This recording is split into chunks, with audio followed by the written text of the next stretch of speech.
Welcome. Welcome to the Brownsburg Seventh-day Adventist Church on this, the 24th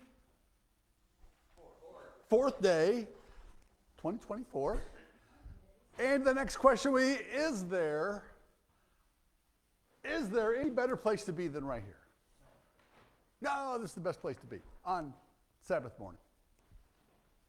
This is a sanctuary for sinners, not a museum for saints. And we welcome everybody to participate. The more you participate, the better it is. Okay? So, with that, welcome. And we've got about an hour together.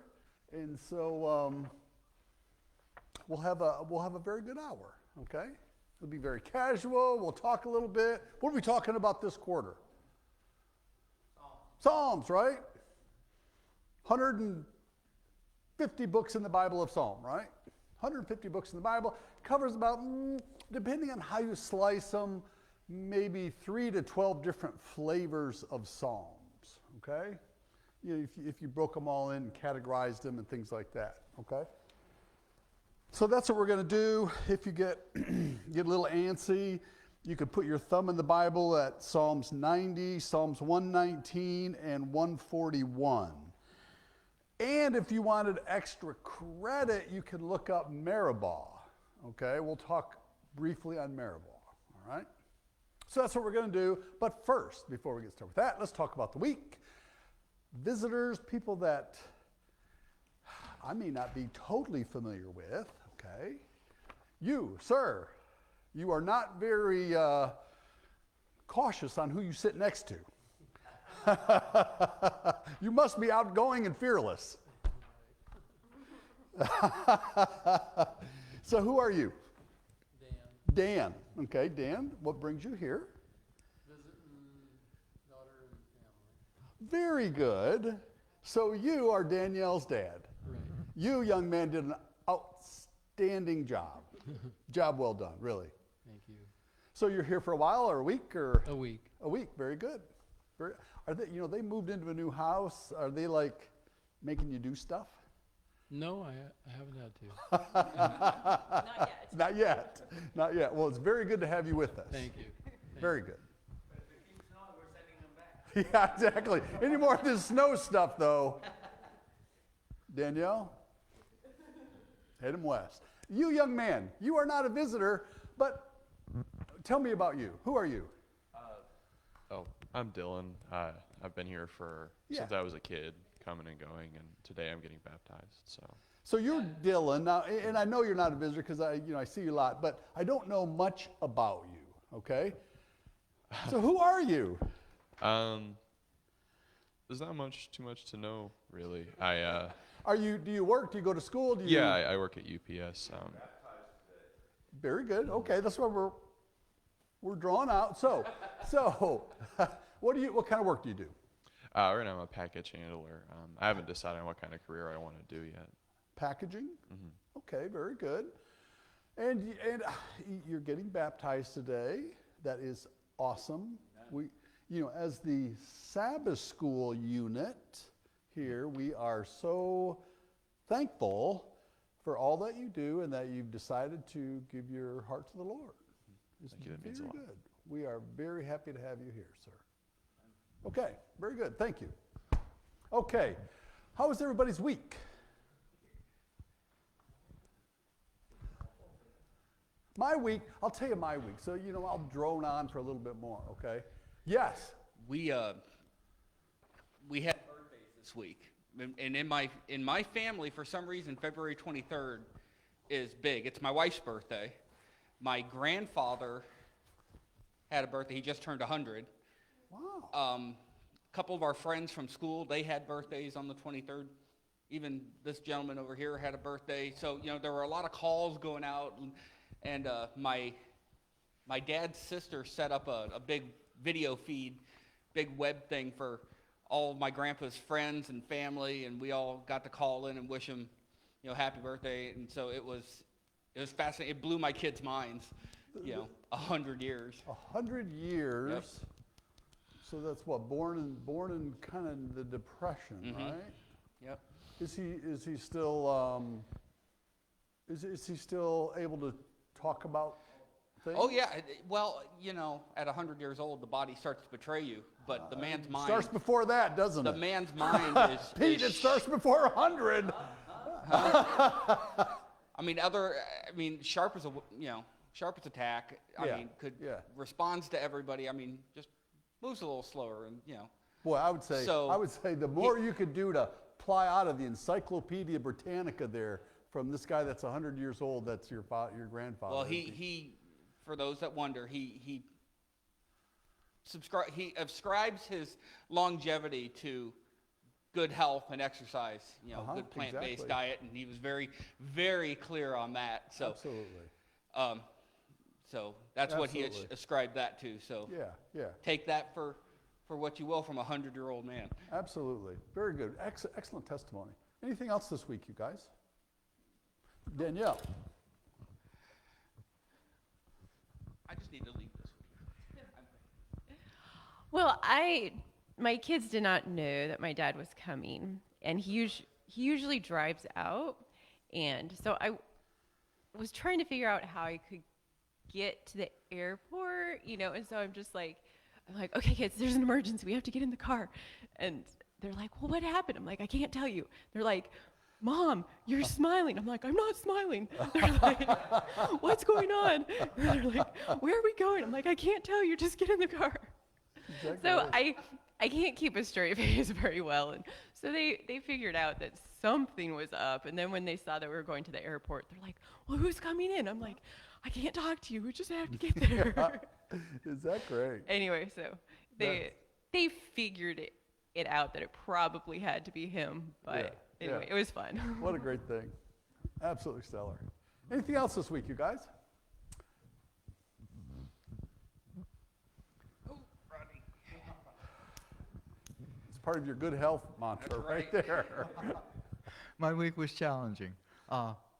I've been listening to a pastor on a study of Daniel, and on two different parts of that study, he gave a sermon that was totally challenging about being passionate about Christ and about his mission. Yeah. And it challenges me because I have trouble being passionate. Interesting. But that's what God wants. That's what he is. So I need to work on that. Awesome. Pat, did you have something? I said Daniel and I got out 2 cases of great controversy yesterday. He pulled the wagon, and I go up and put him on the door. Saves a lot of energy on my part. Where were you at? Clear Creek's where we went. Where? Danville. Danville. I do Danville. Danville. Okay, very Yeah. good. Yeah, very And good. and I put a Sunday law book in them. Yeah, excellent. I've got out 6 cases so far this year. Excellent. So, got 2 under my table to get out yet this next week. Pat, you're awesome. Okay, let's, so here's my week. And Mike Wislotsky, I can't tell you how many times over the past 3 or 4 weeks, okay, true story, when you said, I have been a really good employee for quite a long time, and I've never been employee of the month, okay? Okay? And I tell you what, that really stuck with me. I'm telling you, I can't tell you that penetrated the armor and went straight to the middle of my soul, okay? And so here's where that's going, okay? It's a little bit tangential, but here's where it's going. Right now I'm working with a company, a client, and they're in trouble, okay? They're in trouble with the agency, with the FDA. They are not doing what they're supposed to do as they manufacture their products, okay? I'll just leave it at that. And at the root of at the highest level of their problem, it is a problem of culture and priorities, okay? Culture and priorities is where this company is lacking, okay? So begin to think about your own lives here, okay?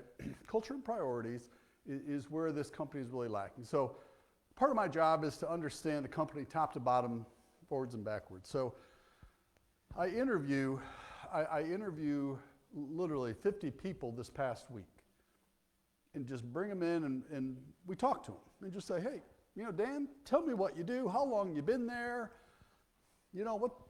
what's going on? Tell me about your job. What are your challenges? Okay, and it starts out very simple like that. And so you will get over those 50 people begin to kind of separate out a little bit. Okay, there are those who may not be the employee of the month, but they are rock solid. They're absolutely rock solid in what they believe, what they think their job is, and what their focus should be on their job. And they go, no matter what else is going on up here, here's what I do. This is kind of my beliefs. This is what I do. Whether I'm employee of the month or not, this is what I do. And then there are other people who literally, I'm a pretty laid back guy. 5 minutes into the interview, they're crying. Literally, they are crying. Others are sitting on the edge of their seat, and they are just, they're talking, they're really kind of talking nonsense, quite frankly, and they're very, very harrowed, okay? And so then why do I bring that up? I go, okay, now we as Christians, okay? We as Christians, what do you think our focus would be in this situation? I go, I think if we have a very sound belief and faith in God, what's happening in our workplace is secondary. And so in an interview situation like that, I think you're going to have a peace of mind and a calm and go, here's my North Star. It is not what the leadership of this company perhaps is doing. It is what I believe internally, and I'm guided by the presence of God. And I think that kind of does divide out in situations like this, Okay, so I just want to share that with you, and Mike, I can't tell you, I will continue to think about that statement, because I just can't tell you how much, because, people hand out, employee of the month, and historically it's like, what? And it's like, well, I know how they got that and all that. So the people who are really the bedrock of an enterprise are often not the ones that get the ink, oftentimes. Okay, so anything else this week, you guys? We have more visitors, okay? And so, can I impose on you guys to say, what's your name, where are you from, and we'll go from there. Carlin Carey. I'm from Janesville, Wisconsin, and my grandson is being baptized today. Very good. Very good. Excellent. I'm Shirley. I'm with him. With him, exactly. Yeah, wow, yeah. And I'm their son, Kathy's brother, coming from North Carolina. It looks like you play rough, Yeah. Well, it's very good to have you with us. It's awesome to be here to witness a baptism, so we really appreciate your presence here today. Amen. Thank you very much, and feel free. We hope you participate in the Sabbath school. The more you participate, the better it is. Okay? Okay, very good. All right, anything else about the week? If not, we will march on to the lesson. Okay, here we go. Let's see. The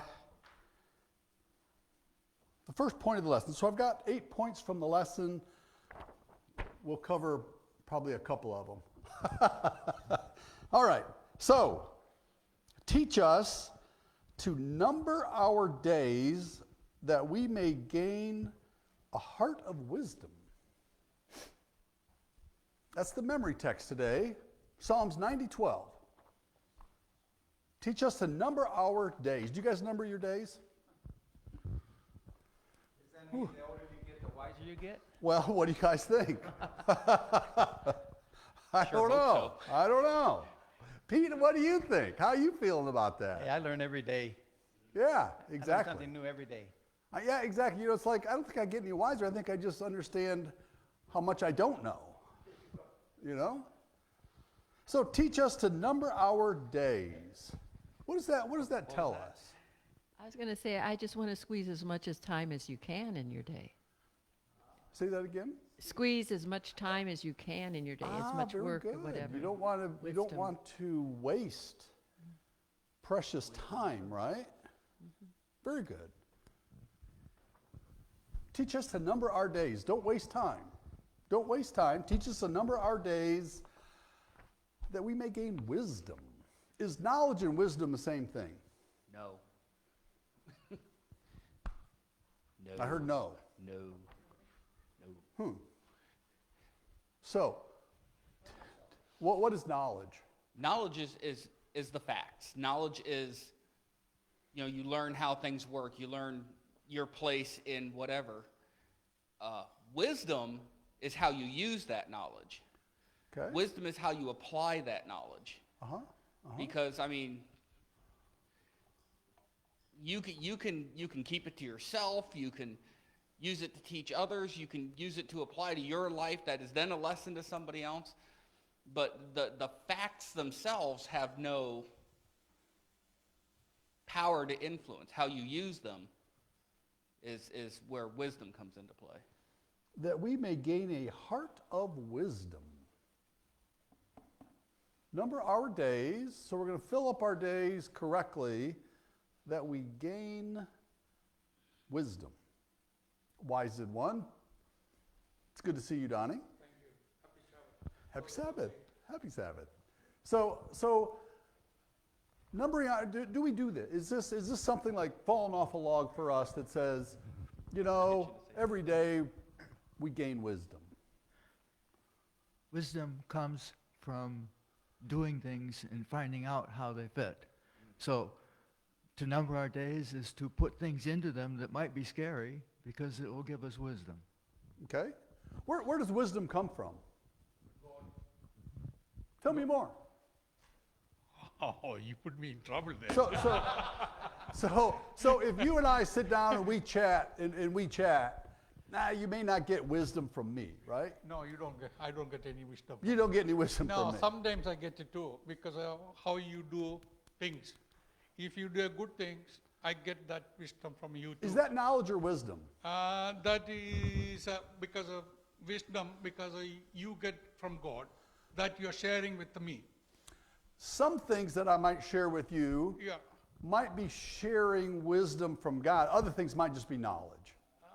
If I tell you, Even in knowledge also, you're getting from God, not from your own. I don't know. No, that's If I say, Donnie, when you build a deck, make sure you put the foundation 36 inches underground. why not it's 2 Is that- feet? is Why, that why wisdom? can't I put a foot 2 feet? Why should I have to put a 36? Is that wisdom or knowledge? That is technical knowledge, not wisdom, not Exactly. knowledge. Exactly. Yeah. So, That is so that would be wisdom. That's knowledge. What do you guys, what would you go, I want to put something over here that says, this feels like wisdom.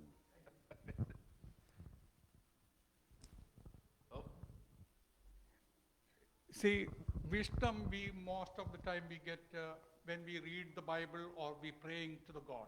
And praying is like we are talking to the God. So that's where we get more wisdom because of,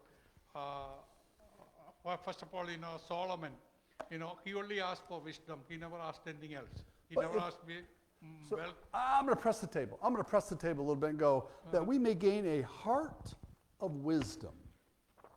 So if we are, as Christians, if we are gaining a heart of wisdom, are we supposed to just stick it in there, sit down, and we're not going to tell anybody? No, that. So how does that work? What's an example of wisdom? Hands are going up everywhere. Well, I'm going to use your analogy of drilling the foundation for the deck. It's Okay. because I can know that that's the right thing to do. But when push comes to shove, that's extra work for me.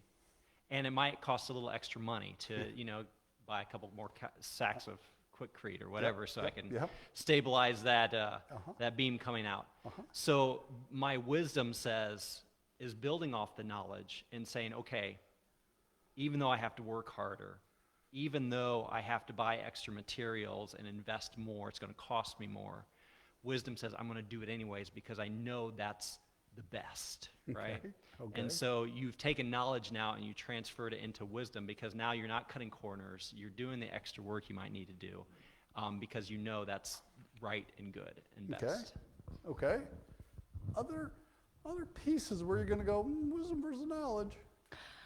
I look to people like, was it your dad or Helen's dad that turned 100? My grandfather. Your grandfather that turned 100, and say that, that's somebody that should have a lot of wisdom because of, the life that they lived. You gain wisdom along the way, and I want to sit down with them and kind of take in as much as they can give me so I don't have to learn through hardship or mistakes. Let's take a piece of example of that, okay? Where, for those of you that maybe came late, Mark's grandfather, Mark's grandfather just turned 100, okay? And they had a big birthday celebration, and they said, and I think Mark said, what's the secret to being 100? It is eating healthy and exercise and not getting too close to the grandkids. No, wait. Eating healthy and exercise. I don't think I said that. Eating healthy and exercise. Okay, and I go, there's a little bit of knowledge there, right? But there's a lot of wisdom. So where did how does that get parked into the camp of wisdom? This is kind of oh, yes. You're from Janesville, aren't you? Yes. Wisdom is what you have when you take your day's experiences and you sit down with God and you study and you say, this is where he's leading me. Absolutely. That was the key. That's what we were looking for, okay? If you don't really have the peace about, is this really part of God's sphere? Well, is it really wisdom? I don't think so, right? We as Christians would go, nah, maybe not, right? Maybe not, right? Excellent. What's another example, a practical example, one more. What is a practical example of, here is a piece of wisdom.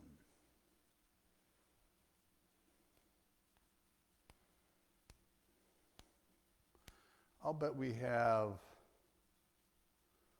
over 1,000 years of experience of being Christians in here. Okay? I think you all have a lot of wisdom. I really do. I think there is immense wisdom in this room. And I mean that to the fullest. And so if we were going to share one piece of wisdom, what might one of those pieces be? Yes.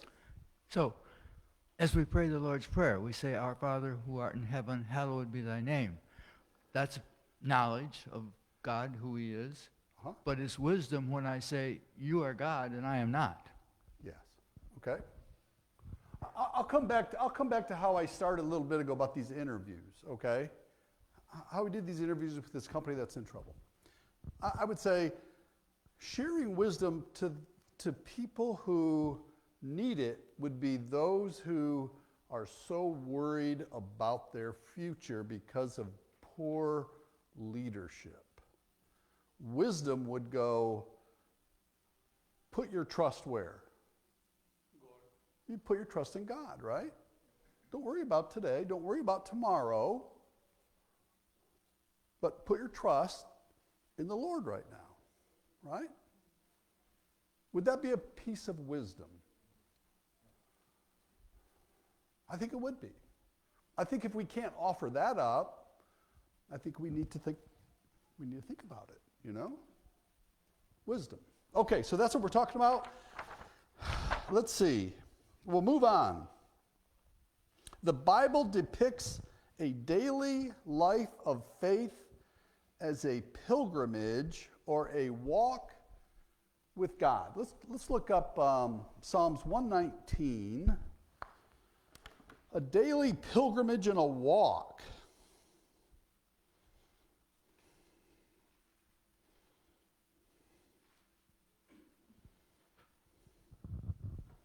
Blessed are those whose ways are blameless, who walk according to the law of the Lord.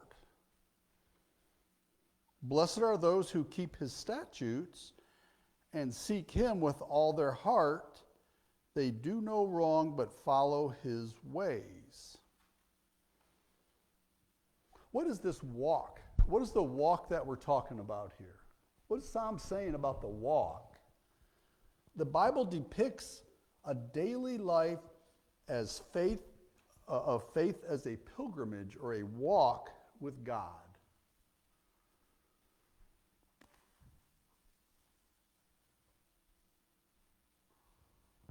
A walk.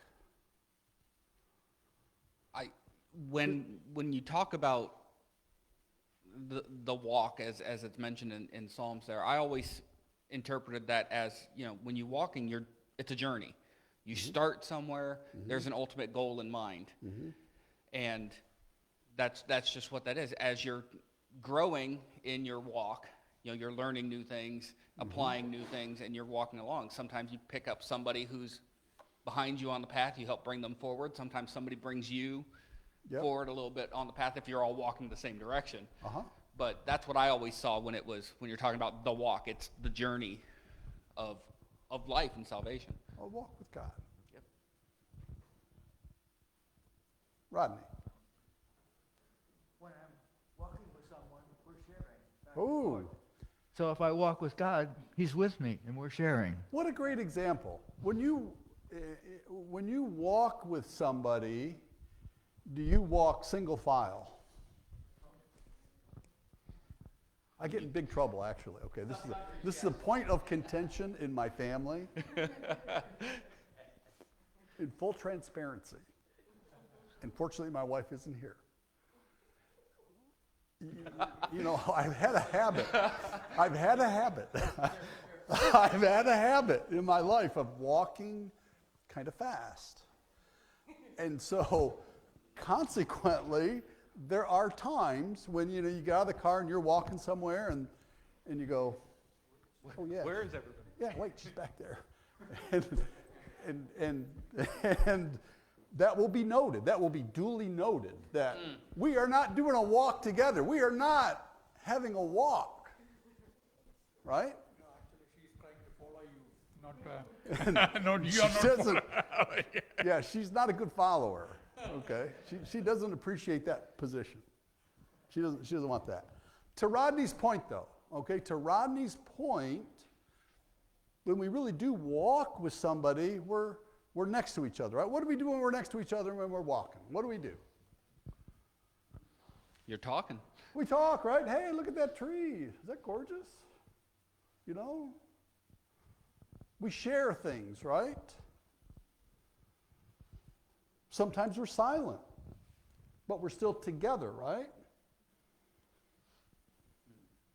But see, in this test, walking with God, actually I learned means we have to follow his commandments.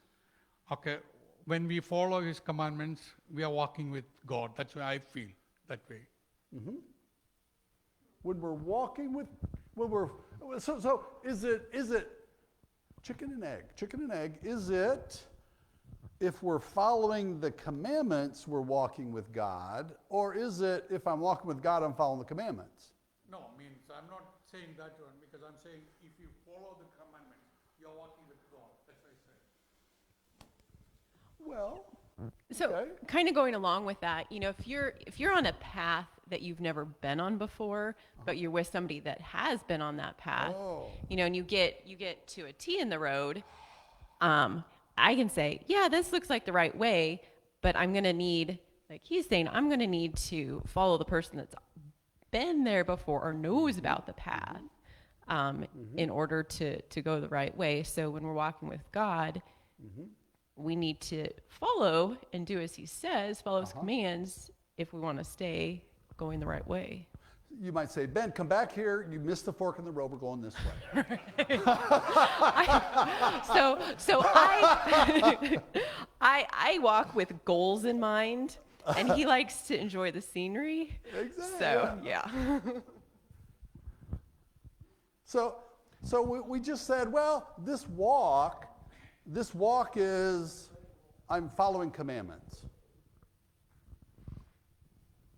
You guys feel good about that? I kind of got to know over here. No, not at all. The walk is getting to know Jesus. It was a relationship. The commandments come from that. If the walk was about, okay, we're going to march together, we're going to be in the same step, we're going to breathe at the same time. Well, that kind of sounds like following the commandments in this walk, okay? I'm being very sensational, but that kind of feels like that, right? And you go, ooh, is that a good walk? I don't know. That's not how I walk, right? Go ahead. The good thing about walking is that everybody's got their own pace. Oh, I walk slow or I walk fast. you're walking with the You limp. know, and limping now, you know, but what I'm saying is sometimes we expect everybody to keep up with us. And that's not the way life is meant to be.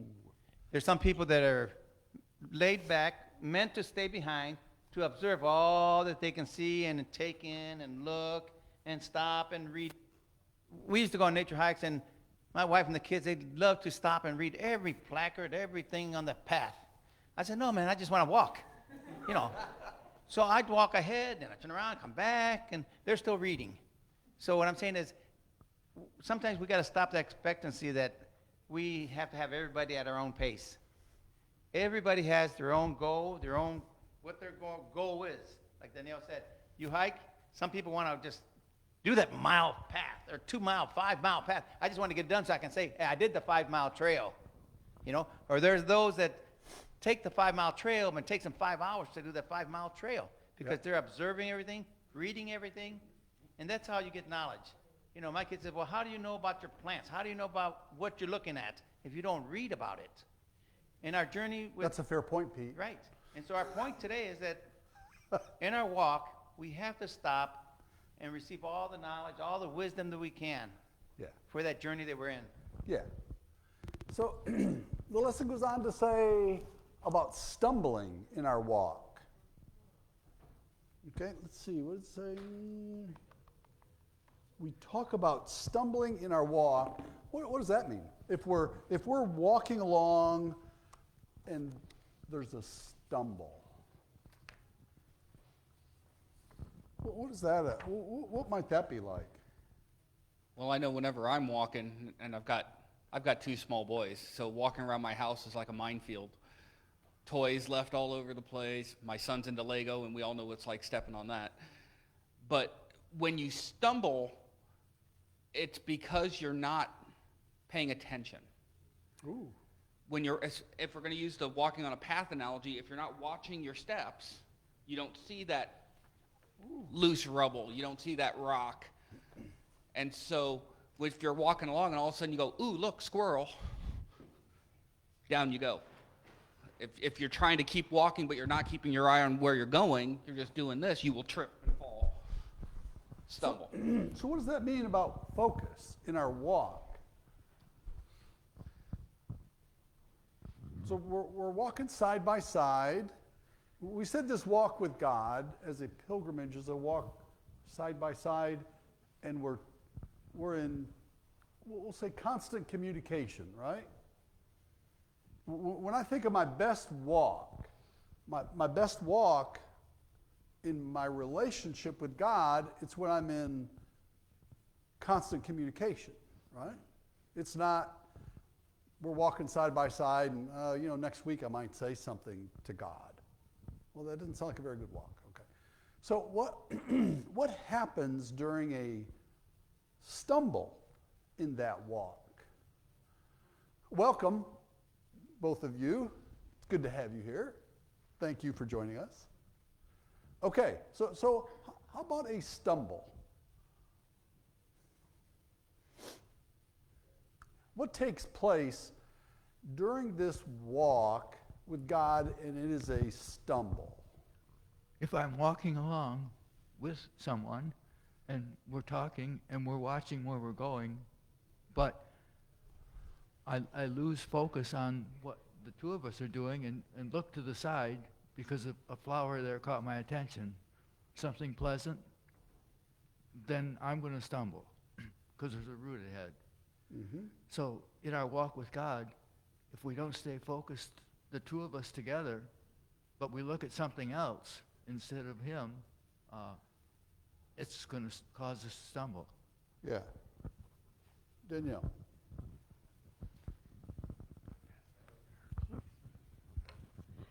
And walking with God, he can kind of tell us what's coming so we won't stumble. We were walking with Pathfinders, and this one little boy, he stumbled on something, and so then ever after that, he felt it was his duty. He would be like, rock, root, rock. Yeah. Right, like, right.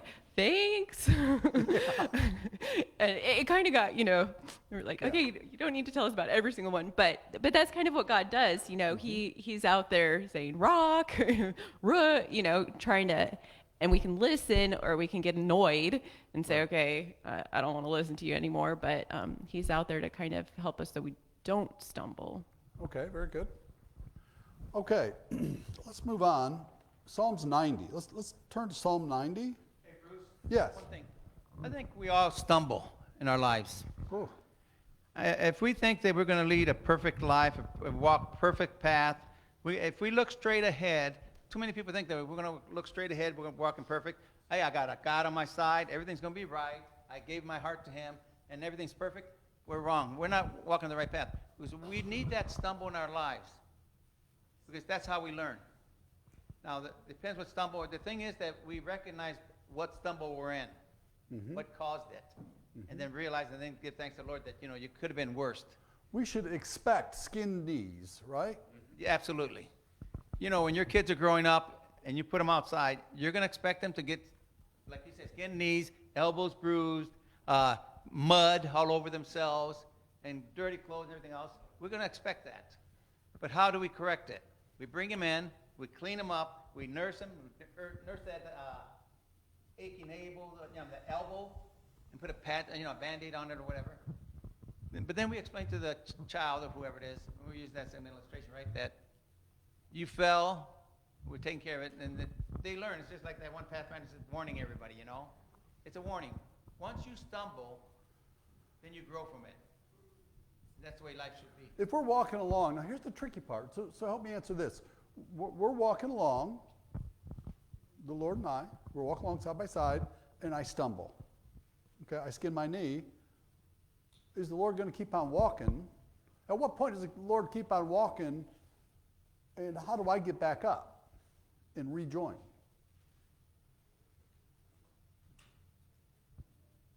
Promises to always be there. In the Bible, it says 7 times stumble.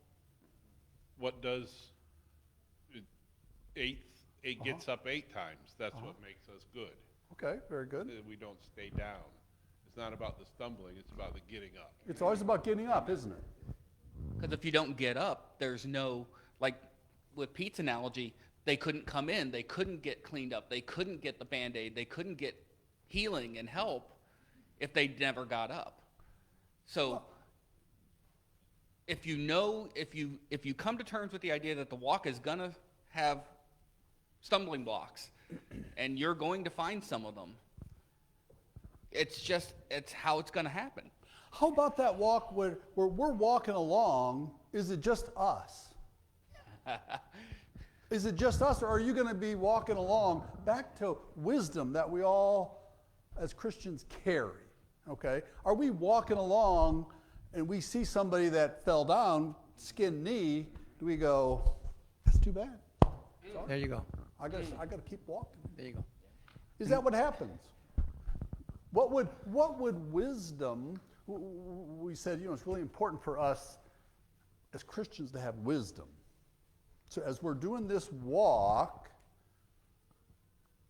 what is the wisdom side of that walk when we see somebody who has fell down and skinned their knee?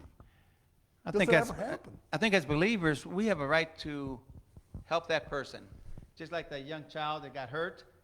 That child could stay out there and cry and moan all that, but unless somebody goes out there and helps them, brings them in, cleans them up, do whatever, that child will be fine. He'll stop crying. In our spiritual walk of Christians, when we struggle, when we fall, when we struggle, our duty is to be along the side, walk with them, help them in whatever way we can. Okay, very good. Let's just touch into Psalms 90 for a little bit.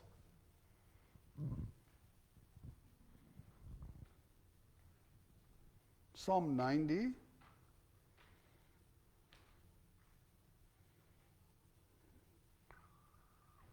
Lord, you have been our dwelling place. Oh, how about that part right there? We'll just start right there. Lord, you have been our dwelling place. You're on this walk. Is the dwelling place like right there, huh? Lord, you've been our dwelling place. Throughout all generations, before the mountains were born, or you were brought forth, the whole world, from everlasting to everlasting, you are God. So we're on this walk with God, not just a person, right?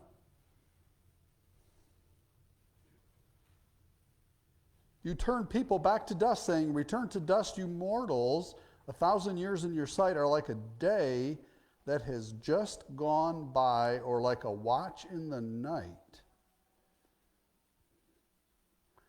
What does that mean about time right there? 1,000 years in your sight is like a day that has just gone by. He doesn't dwell in time, and that's hard to understand. Because we do dwell in time. Yeah, it's his clock, right? We can't be too impatient here, right? Well, that's just human nature. When you're dealing with God, is eternal.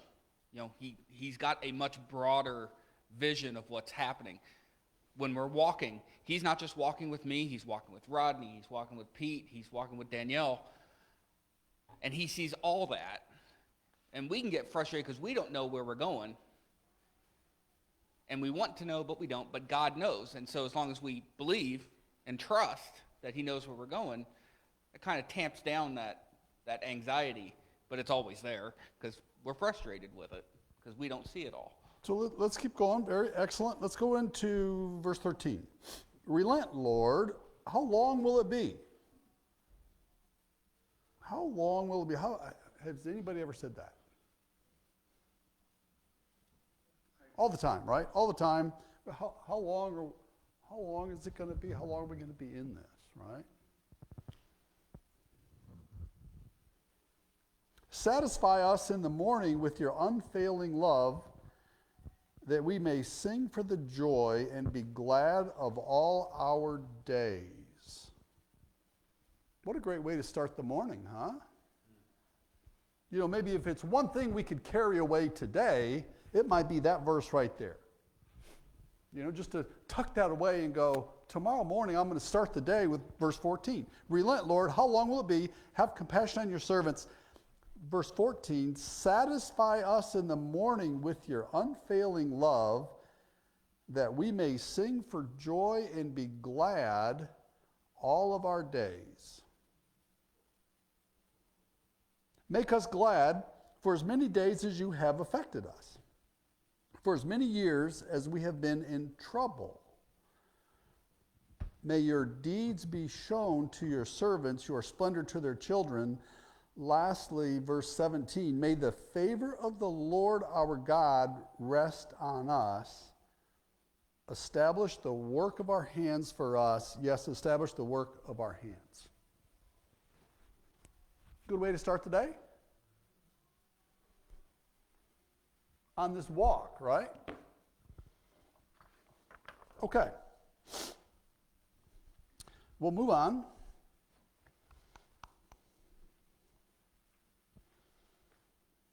Meribah. Okay? Meribah was in our lesson this week. What happened at Meribah? Do you guys remember? I didn't. So here we go. Meribah was the site of the Israelites as they passed through the desert wandering. It was a place of testing for the Israelites, and it also had a major impact on the lives of Moses and Aaron. There were two locations. At Meribah, Massah, the Israelites were extremely thirsty and quarreled with Moses for their lack of water. Okay, so they're out wandering. People are getting upset. They're thirsty, right? Because of their thirst, they grumbled against Moses and asked, "Why did you bring us out of Egypt and make our children and livestock die of thirst?" Remember this part? Who are they questioning? They're questioning God, right? So Moses brought this problem to the Lord, and the Lord enabled Moses to do what? First time around. Bring water out of the rock. Tap the rock, they got water, right? Moses brought the problem to the Lord, and the Lord enabled Moses to strike the rock so that the Israelites would have water and know that God was with them. Because of their grumbling and testing of God, Moses called the place Meribah, which means quarreling. Okay? Now, let's continue on. Toward the end of the Israelites' 40 years of wandering, another situation occurred at Meribah Kadesh. Complaining about the lack of water for their livestock and themselves, the people gathered in opposition again, right, to Moses and Aaron. What do they say? Were they happier? No, they're upset, right? Rightfully so, they're upset. But what had they done? They had lost faith, right? Okay, they quarreled with Moses and said, this is quite interesting, I think, because they quarreled with Moses and said, "If only we had died when our brothers fell dead before the Lord. Why did you bring the Lord's community into the wilderness that we and our livestock should die here? Why did you bring us out of the land of Egypt to this terrible place? What are we doing here?" Was that just the Israelites? Was that just the Israelites? Is it like, this is a very good story. Do we ever feel that way? The people that I was describing in the company that I'm working with right now, do you think some of them are going, why am I here? Why am I being put through this trial? Do you guys ever feel that way? Do you guys ever feel like the Israelites that just, if only we had died when our brothers fell dead before the, why did you bring the Lord's community into this wilderness? Do you guys ever feel that way? Okay, well, let's keep going.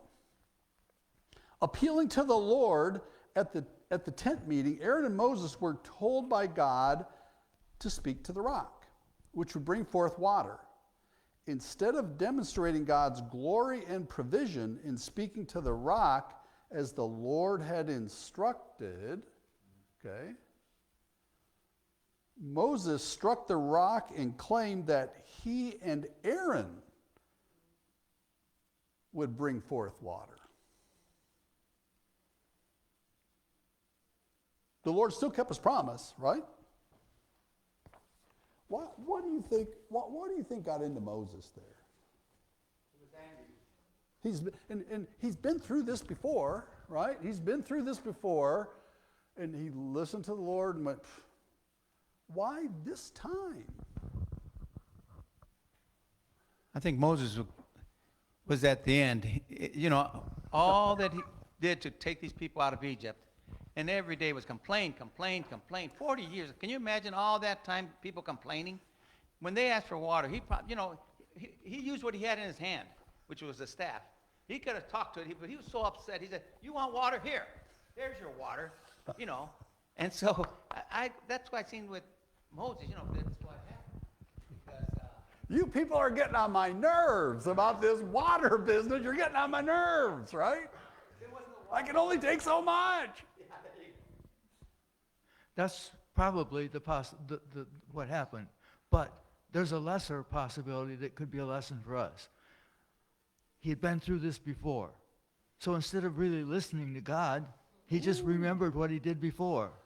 Ooh. We need to How be about- listening in detail. What a great insight. What do you guys think about that? Where Rodney said, remember the first time Moses listened to the Lord and said, the Lord is going to provide us water. We're going to tap on a rock and we're going to get water. Right? And then he's like, to Pete's point, these people are just getting on my nerves. Well, we've been here before, boom. Right?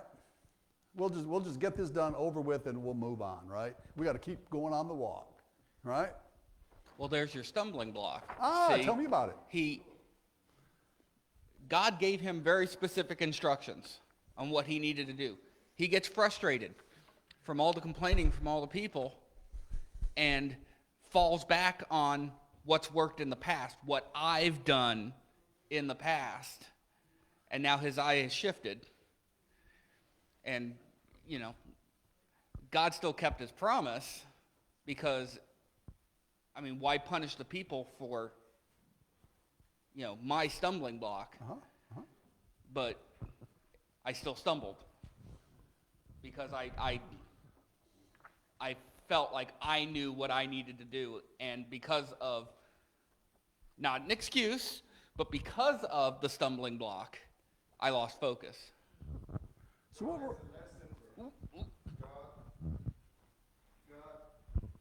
God wants to show us. He just used you to do his will. But he's the head. He's the power. He's the leader. Not you. Today we lost that side. Either we are be a leadership, we take a power off from God. We think we the ones supposed to make a decision. You left God behind. God wants to show you us. That's a lesson from Moses. Yes, I can use you to bring the people from Egypt. When I told you, the minute I tell you, that's the minute I want you to act. Your time is not my time. God's time should be your time when he asks you to do so. okay, very good. So let's review real quick. We're going to move into 141, Psalm 141 to end today's discussion. Where have we been so far? We started off talking about time, right? Time on earth. What did we start off talking about time? What were we talking about with time? Remember today's memory verse is, teach us to number our days that we may gain a heart of wisdom, which says, short period of time, while we're here, make sure we're gathering as much wisdom as we can, right? And we said, we're reviewing, where does knowledge versus wisdom? Knowledge is a collection of facts. Wisdom comes from God, right? Amen. Okay. And then we're on this pilgrimage. We're on a walk. Good to see you, sir. We're on this walk, right? We're on this pilgrimage. The walk is what? It's our time with God, right? It's our time with God. From time to time, we what? We stumble, we fall down, we skin our knees, right? And during that time, kind of where's all this leading? What was the purpose of talking about Moses and the water? It was about what? Not losing faith, right? Trust in God, all right? Okay, so that's where we've been. That's where we've been today. This is the close, 141, Psalm 141.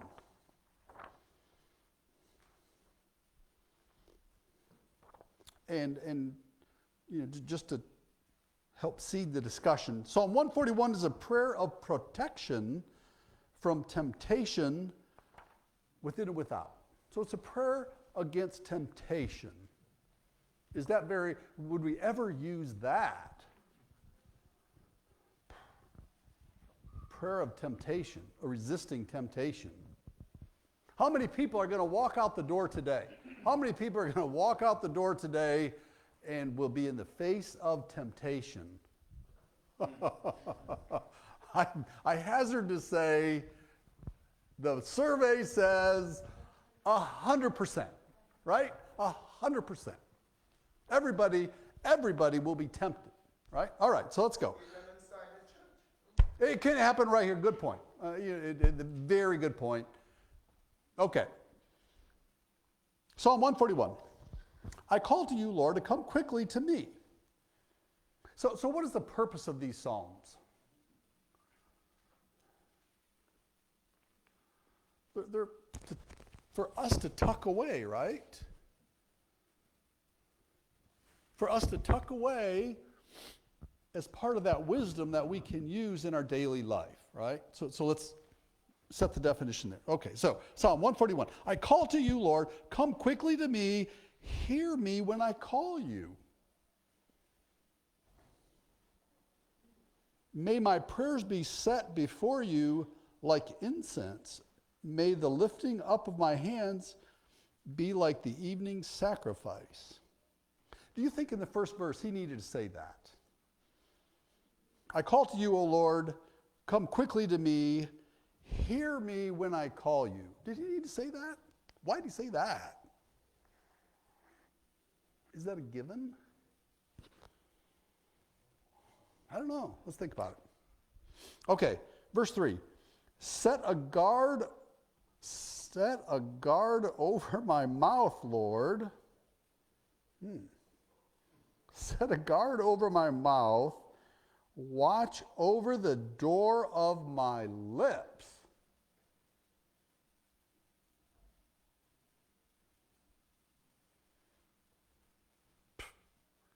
We don't need that, do we? Set a guard over my mouth, watch over my lips.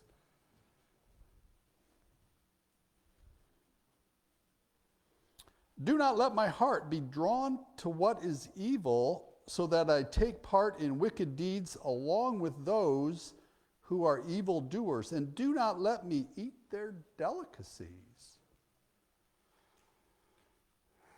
What's Psalms 141 about again? What did we say this whole last section of the lesson is about? It's a test question to see who's listening. Test question. It was about resisting temptation, right? So that's what this prayer is about. And we go, every day, either inside the church or outside the church, it probably has a lot of utility, right? It has a lot of utility, meaning we'll probably use it a lot. Well, if it's a prayer to help us not to fall into temptation, that's a prayer so it helps us not to stumble. And I looked up and defined the word stumble. It means a blunder, error, inaccuracy, a misstep, a mistake, a slip, or a trip. And when any of these or all of these happen, that means something has to change. We've all heard the term trying to pound a square peg into a round hole. Well, what we've been talking about in Psalms, that would mean when we use our wisdom with that square peg, feeling strongly that this is the right way and we're going to pound it into the round hole, it doesn't go. Not so effective, right? But if we listen to God in his wisdom, we're taking that knowledge and applying it, and we're switching out our square peg for his round peg so it fits in the hole properly. Okay, very good. Let's continue on. Verse 5. Let a righteous man strike me, that is kindness. Let him rebuke me, that is oil on my head. May my head will not refuse it, for the prayer still be against the deeds of evildoers. Wow, what's going on there, you guys? What is going on there? This is a prayer that says, let a righteous man strike me, that is kindness. Let him rebuke me, for that is oil on my head.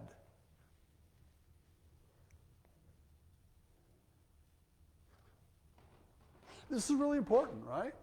Ephesians says, if we turn someone from their wicked way, if we warn someone, we turn them from unrighteousness. Does it say this? Does it say this on our walk? Okay, back to our walk, and we fall down.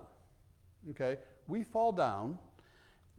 Is this not saying, let a righteous man strike me, let him rebuke me, for that is oil on my head? So if I fall down, and Donnie has the wisdom of God, he walks by and he talks to me, right? He talks to me and picks me up, right? And that's where, instead, I could be on the ground. Donnie is a man of God's wisdom, and he tries to talk to me, and I go, get lost. Can't you see my knees bleeding here? Come on, get out of here, right? But instead, this prayer says what? Let him rebuke me, for that is oil on my head. Okay, so let's keep going. Where should we go? Let's go down to verse 8. But my eyes are fixed on you, sovereign Lord. In you I take refuge. Do not give me over to death.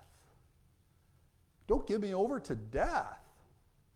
This is a prayer against temptation. And the prayer says, but my eyes are fixed on you. If you I take refuge in, do not give me over to death. What would death be here? It'd be separation, right? Don't give me over to separation from God. Be with me all the time on this walk. Don't leave me, you know? That's what that prayer is, saying don't leave me here, okay? Keep me safe from the traps set by evildoers, from the snares that they have laid down for me. Let the wicked, how about this? Let the wicked fall into their own nets while I pass by safely. We do that every day. Some days we're in the nets, some days we pass by safely, right? So what does Psalm 141, what does that do for us? This is the closing. This is the absolute closing. What does it do for us as Christians in wisdom? We just read that. Does it in our daily life, back to my example about people that I interviewed that were in trouble, some were breaking down, some were pretty rock solid, okay? Reading 141 in your Christian life will give you what? It will give you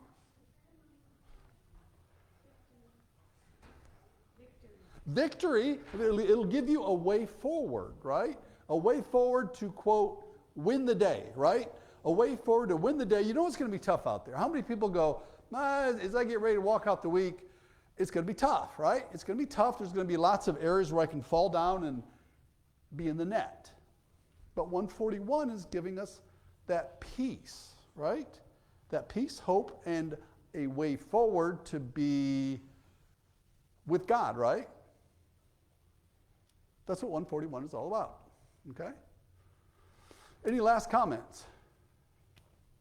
Prayer is something to realize in God, to kneel before God, and wisdom means the Spirit of God will be able to keep enemy away from you. That's the only way you can be able to fail and get up again to walk until God brings us to the race. Very good. Thank you, sir. Anything else? We'll close with a word of prayer. Thank you, Lord, for letting us share your word today during this lesson study hour.